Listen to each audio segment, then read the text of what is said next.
રાજ્યના વિવિધ જિલ્લાઓમાં આવેલ બસ ડેપોનું ગુજરાત રાજ્ય માર્ગ અને પરિવહન નિગમ દ્વારા નવીનીકરણ કરવામાં આવી રહ્યું છે, જે અંતર્ગત અંકલેશ્વર શહેરમાં આવેલ એસટી ડેપો અને વર્કશોપ તેમજ ભરૂચની નર્મદા ચોકડી નજીક આવેલ જીએનએફસી બસ ડેપોનું પણ નવીનીકરણ કરવામાં આવશે.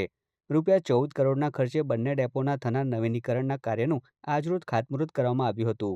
આ પ્રસંગે ભરૂચના સાંસદ મનસુખ વસાવા, અંકલેશ્વરના ધારાસભ્ય ઈશ્વર પટેલ, ભરૂચના ધારાસભ્ય રમેશ મિસ્ત્રી, ભરૂચ જિલ્લા ભાજપ પ્રમુખ પ્રકાશ મોદી, અંકલેશ્વર નગરપાલિકા પ્રમુખ લલિતા રાજપુરોહિત, કારોબારી અધ્યક્ષ નિલેશ પટેલ, અંકલેશ્વર શહેર ભાજપ પ્રમુખ ધર્મેન્દ્ર પુષ્કરણા સહિતના આગેવાનો તેમજ જીએનએફસી અને એસટી વિભાગના અધિકારીઓ ઉપસ્થિત રહ્યા હતા.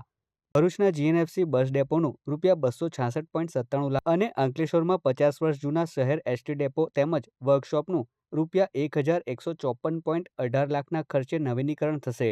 જીએનએફસીની કામગીરી 11 મહિનામાં તો અંકલેશ્વર ડેપો વર્કશોપની કામગીરી 18 મહિનામાં પૂર્ણ થશે. ત્યાં સુધી બંને સ્થળે હંગામી ડેપો બનશે. અત્રે ઉલ્લેખનીય છે કે બંને એસટી ડેપોની કાયાકલ્પ થતાં બસ ડેપોમાં પણ લોકોને એરપોર્ટ જેવી સુવિધાઓ પ્રાપ્ત થશે.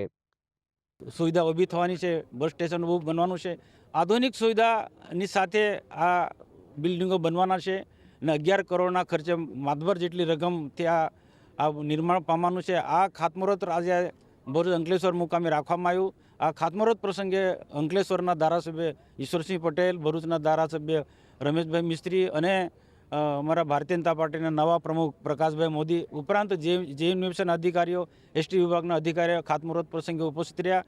પ્રજાની સુખાકારી માટે સરકાર બિલકુલ કટિબદ્ધ છે અને સરકારની સાથે અમે પ્રતિનિધિઓ પ્રજાની સાથે પ્રજાના પ્રશ્નો માટે સતત જાગૃત છે અને જોડાયેલા છે. ભરૂચ વિભાગના અંદર 290 બસો છે.